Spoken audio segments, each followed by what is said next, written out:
बहुत समय पहले की बात है। यह कहानी है गंगाराम की, गांव का सबसे मशहूर मटन करी वाला, जो सालों पुराने अनुभव के साथ अपने स्वाद के लिए जाना जाता था। इस गांव में एक राजा रहता था। पूरे गांव पर उसकी ही हुकूमत चलती थी। उसका आदेश ही गांव वालों के लिए कानून था। राजा को मटन करी बहुत पसंद थी और वह चाहता था कि गांव में सिर्फ एक ही मटन करी वाला रहे, ताकि सब उसी के हाथ की बनी करी खाएं। इसीलिए गांव में हर साल मटन करी बनाने की प्रतियोगिता हुआ करती थी। सालों पुराने अनुभव के कारण गंगाराम ही हर बार जीत जाया करता था। अब फिर वही प्रतियोगिता का समय आ गया था। लोग एक हफ्ते पहले से ही अपने अपने घरों में मटन करी बनाने की प्रैक्टिस करने लगे थे, लेकिन गंगाराम आराम से लेटा हुआ था। उसे पूरा भरोसा था कि वही जीतेगा। आखिर उसके पास सालों पुराना अनुभव जो था। तभी राजा ने अपने सिपाहियों को आदेश दिया, जाओ और पूरे गांव में खबर फैला दो। राजा के आदेश पर सिपाही गांव में निकल पड़े और जोर जोर से चिल्लाकर ऐलान करने लगे, सुनो सुनो गांव वालों, जो भी मटन करी बनाने की प्रतियोगिता में भाग लेना चाहता है वो आकर महल में अपना नाम लिखवा दे, वरना वो प्रतियोगिता से बाहर रह जाएगा। और इस बार भी जो मटन करी बनाने की प्रतियोगिता जीतेगा वही पूरे गांव में मटन करी का ठेला लगाएगा। इसलिए कल आखिरी दिन है, समय रहते अपना नाम लिखवा दो। इतना सुनते ही गांव वाले चौकन्ना हो जाते हैं। सबके मन में एक ही बात होती है कि इस बार किसी भी तरह गंगाराम को हराना है और पूरे गांव में मटन करी का ठेला हम ही लगाएंगे।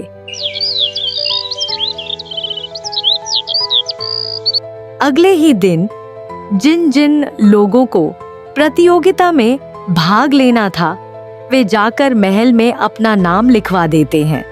इसके बाद सब लोग अपने अपने घरों में मटन करी बनाने की प्रैक्टिस में जुट जाते हैं।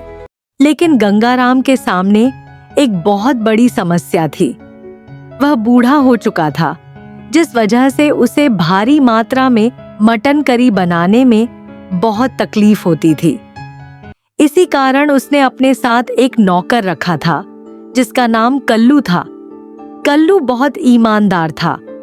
वह हमेशा गंगाराम की मदद करता रहता था और इसी दौरान उसने गंगाराम से मटन करी बनाने की पूरी विधि सीख ली थी। लेकिन गंगाराम का एक बेटा भी था जो न तो मटन करी बनाना सीखना चाहता था और न ही उसे देखना तक पसंद करता था। गंगाराम बहुत पैसा कमाता था, इसलिए उसका बेटा सिर्फ उड़ाने में लगा रहता था। दोस्तों के साथ घूमना, चौपाल पर बैठना और खाते पीते समय बिताना ही उसका काम था। गंगाराम का बेटा बहुत ही घमंडी और बेहद आलसी था। एक दिन वह बहुत देर से सोकर उठा। उसकी माँ खाना बना रही थी और गंगाराम का नौकर कल्लू भी उसकी माँ की मदद कर रहा था। तभी गंगाराम कहता है, अरे बेटा मनोज, इतनी देर तक सोएगा तो जिंदगी में क्या करेगा?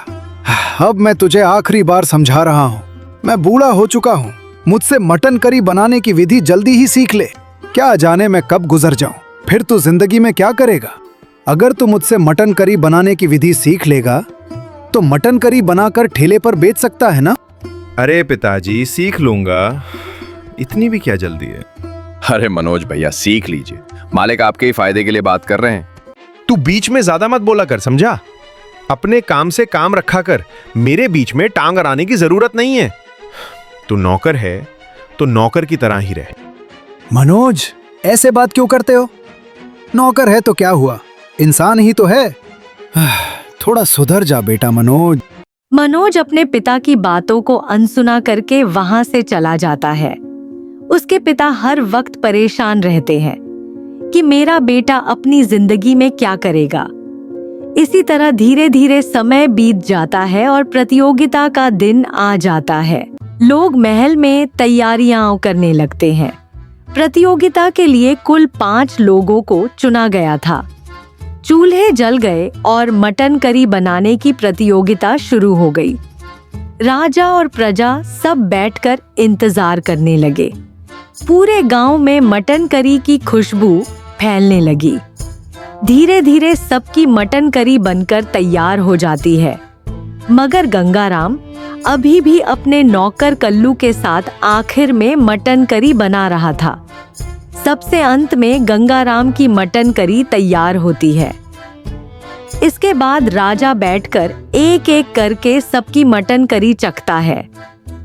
चखने के बाद राजा अगले दिन सुबह सभी लोगों को महल में बुलाता है और हमेशा की तरह राजा बोलता है, देखो, मैंने सोचा था कि गंगाराम अब बूढ़ा हो चुका है, शायद वो इस बार जीत न पाए और ये काम किसी दूसरे को सौंप देना ठीक रहेगा।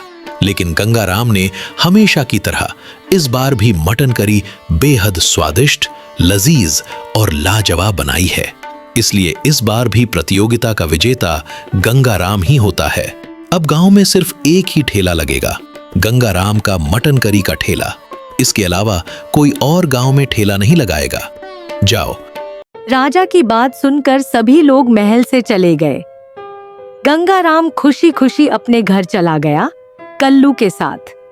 लेकिन जो 4 लोग प्रतियोगिता हार चुके थे, वे चारों बहुत ही निराश थे। वे गुस्से में गंगाराम के बारे में बातें कर रहे थे और कह रहे थे, अरे ये गंगाराम फिर से जीत गया।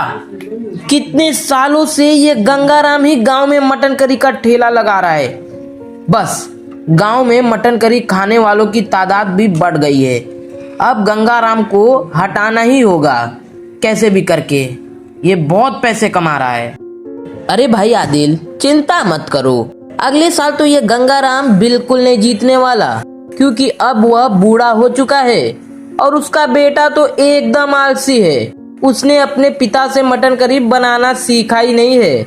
अगले साल की प्रतियोगिता में पक्का हम लोग में से ही कोई जीतेगा। चलो अभी तो घर चलते हैं, अपना अपना खेती बाड़ी का काम करते हैं। जो लोग मटन करी की प्रतियोगिता में हार चुके थे, वे अपने अपने काम में लग जाते हैं। इधर गंगाराम खुशी खुशी अपनी जीत का जश्न मना रहा होता है।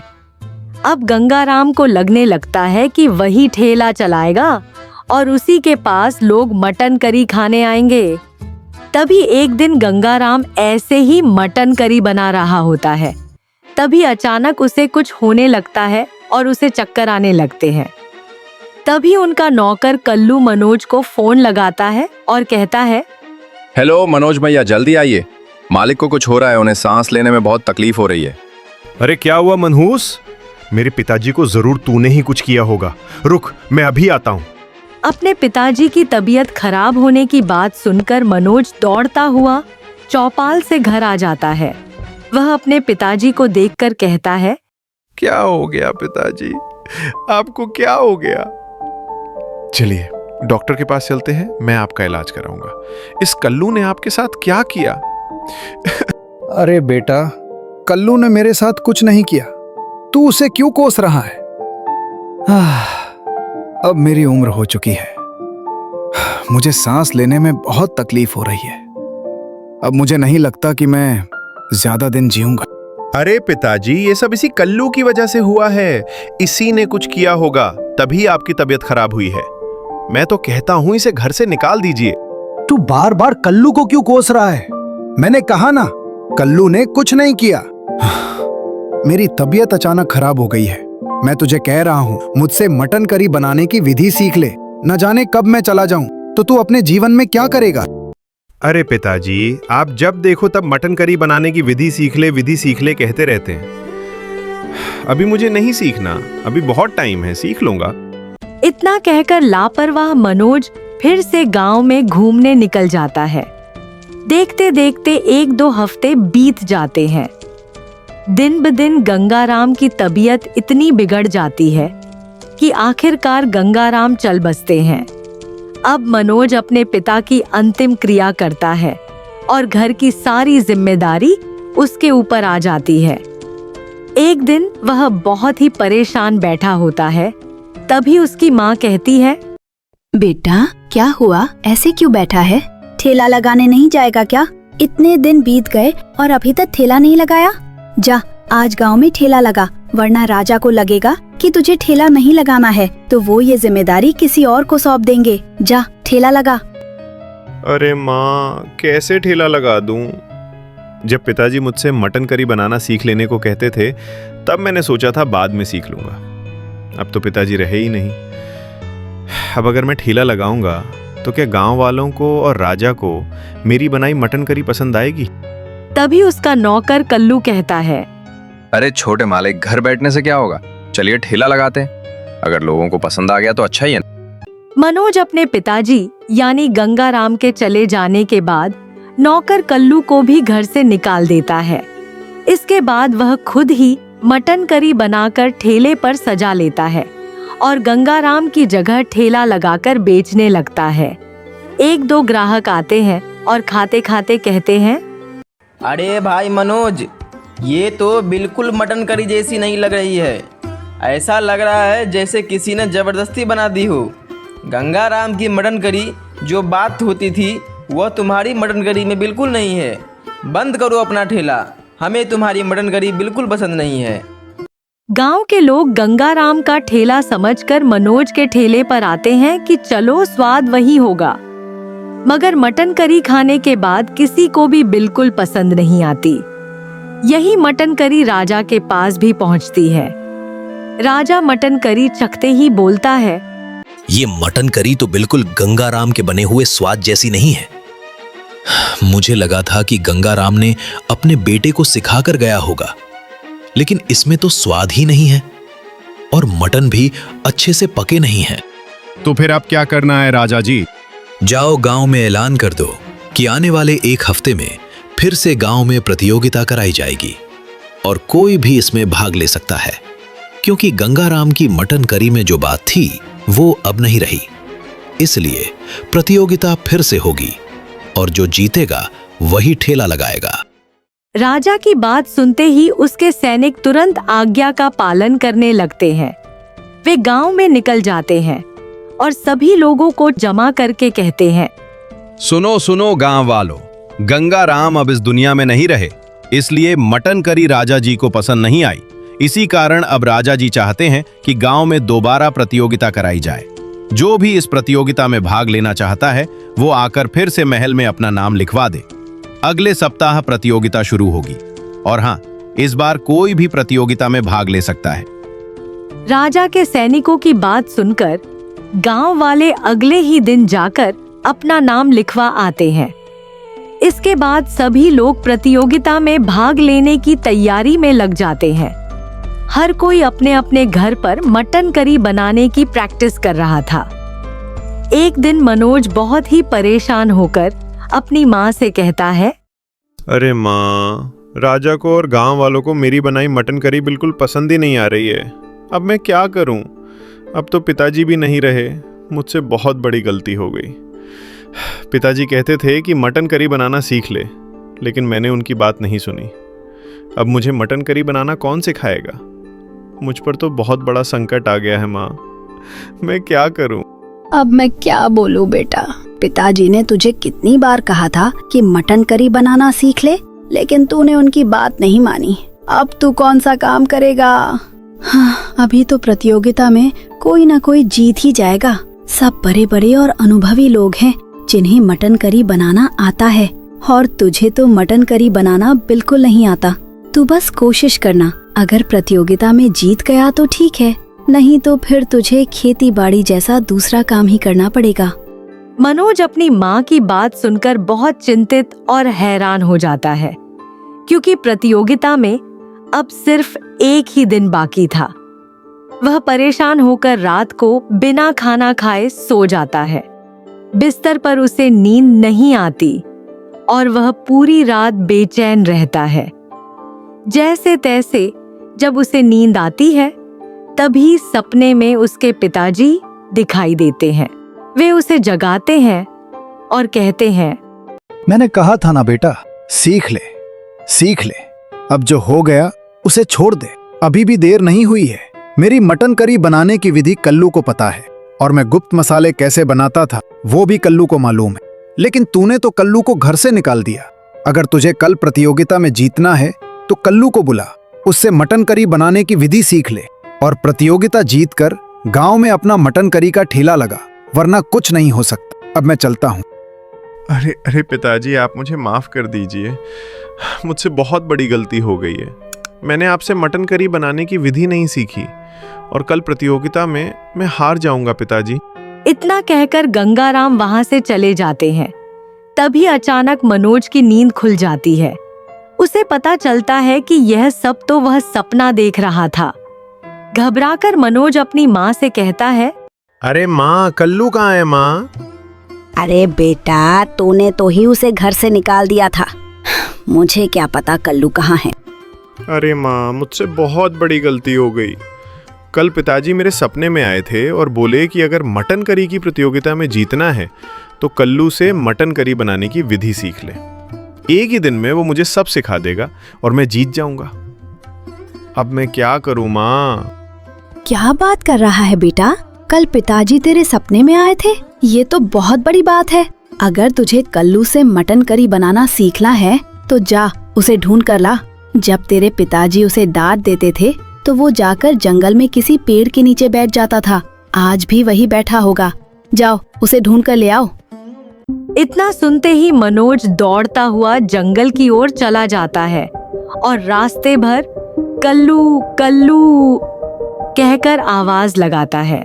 कल्लू, कल्लू तुम कहाँ हो? कल्लू, कल्लू। वह कल्लू को ढूंढते ढूंढते जंगल में आगे की ओर बढ़ रहा था।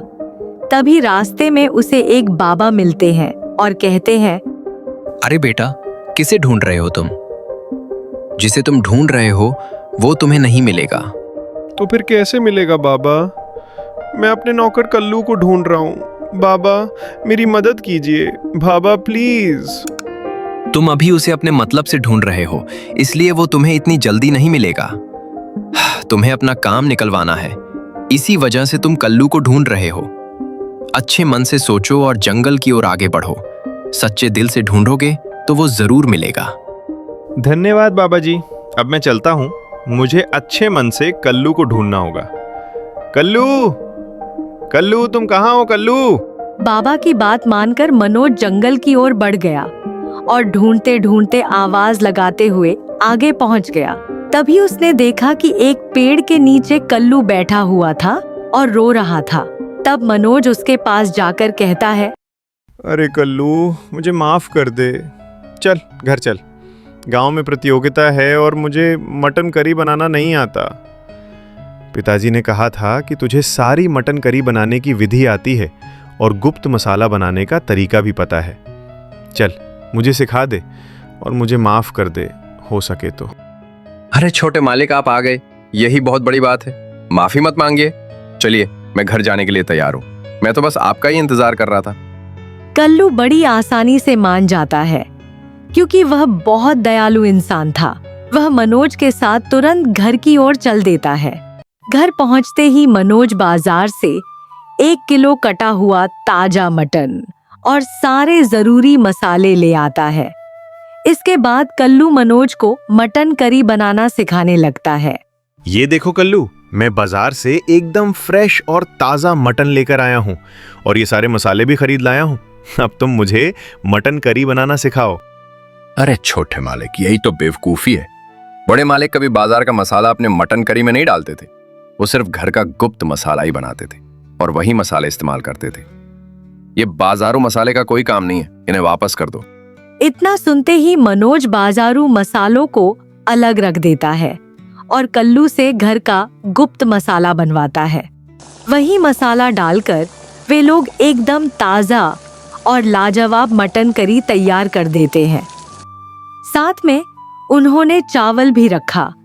बैठकर माँ, मनोज और कल्लू तीनों बड़े आनंद से खाते हैं। अब मनोज मटन करी बनाना बिल्कुल अच्छे तरीके से सीख गया था और पूरी तरह तैयार था।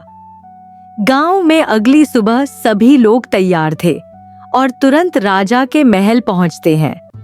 राजा ने सभी को अपने अपने कढ़ाई के पास खड़ा कर दिया और सभी मटन करी बनाने में लग गए।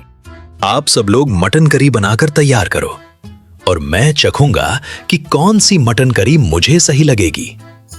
वही ठेला गांव में लगेगा। जैसे ही सबकी मटन करी बनकर तैयार हो जाती है, राजा के सिपाही मटन करी लेकर राजा के पास जाते हैं। राजा एक एक करके मटन करी चखते हैं और जैसे ही मनोज की मटन करी चखते हैं, वह कहते हैं, अरे ये मटन करी तो बिल्कुल गंगाराम के स्वाद जैसी लग रही है। गंगाराम वापस आ गए क्या? अरे राजा जी, गंगाराम का बेटा मनोज ने ये मटन करी बनाई है। लगता है उसने अपने पिताजी की तरह बनाना सीख लिया है। हाँ तो जाओ गांव में ऐलान कर दो कि गांव में सिर्फ मनोज ही मटन करी का ठेला लगाएगा और कोई और नहीं लगाएगा। सभी सिपाही जाकर गांव में ऐलान कर देते हैं कि कोई भी मटन करी का ठेला नहीं लगाएगा, क्योंकि मटन करी बनाने का विजेता सिर्फ मनोज है। यह बात सुनकर गांव वाले सभी हैरान हो जाते हैं और सोचते रह जाते हैं कि मनोज ने कैसे जीत हासिल की। मनोज ने अपना मटन करी का ठेला लगा लिया और लोग ग्राहक बनकर वहां आने लगे और खाने लगे। सबको पता चल गया कि यह मटन करी गंगाराम के स्वाद जैसी है। गांव वालों को मनोज का वर्णन करना और उसकी मटन करी बहुत पसंद आई और लोग खाने लगे। तो यह कहानी हमारी यहीं खत्म होती है। और भी ऐसी कहानियां देखने के लिए हमारे कहानी बॉम्ब टून्स चैनल को सब्सक्राइब करें। इस कहानी में जो भी नाम इस्तेमाल हुआ है वह हमारे पिछले कहानियों के कमेंट सेक्शन से लिया गया है। अगर आप भी चाहते हैं कि आपका नाम कहानी में इस्तेमाल करके हम कहानी बनाएं, तो आप अपना नाम कमेंट करें।